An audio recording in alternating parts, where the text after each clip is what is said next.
So when I have clients who want to create their new venture, start their own new step, a usual question I get from them is, yes, but how am I supposed to start? And I'm really quite frightened right now that I won't make it. And I don't know where to start from since I'm so afraid. So we play a game and I ask them, so if you weren't afraid of nothing and all the problems you may have disappear instantly, so what would you have done first? And this is a trick, a game that the mind plays, because of course when you ask this question, their fear still is there.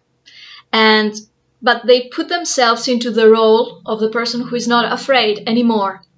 And they start answering, I would have started doing this and that, and this situation would have changed that, and so on. They keep answering into this questionnaire. And then I say, okay, so now what is the obstacle to start doing exactly that? What is the first hamper, the first obstacle that you need to erase and deal with in order to do exactly what you just said? Your first step will be this or that, and how are you going to deal with it? And then they start answering, yes, I need to resolve this situation and that situation.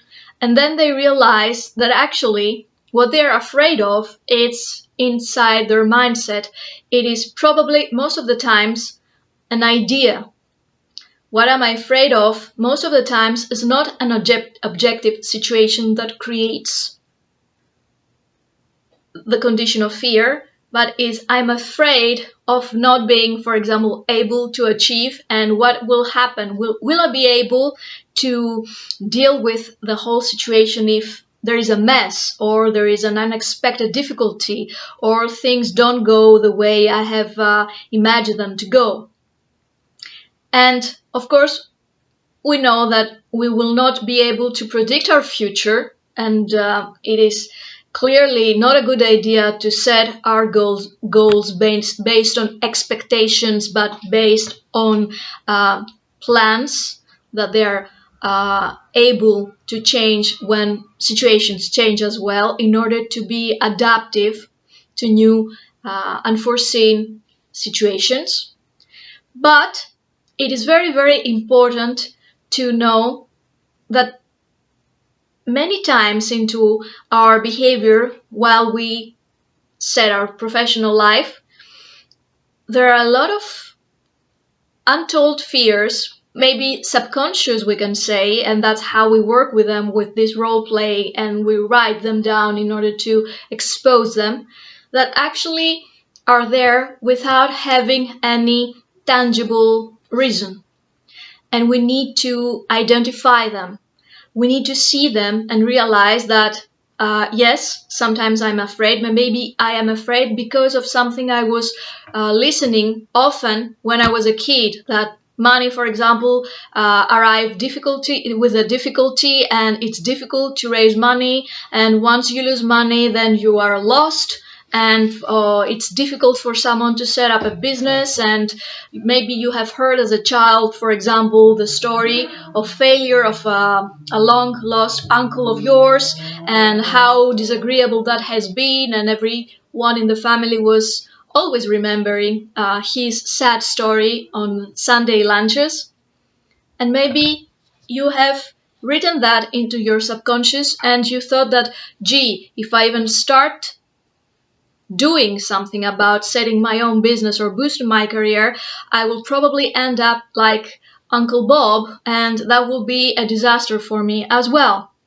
And that causes you to start be frightened about your desire and determination to start your own business or boost your own career.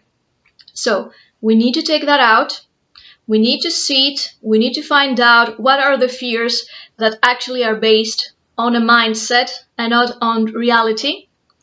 And we need to clean them, deal with them, and let them go. And that's a good work we do while we do success coaching. And at the same time, we can identify other tangible fears that are based on steps we create while we set our business.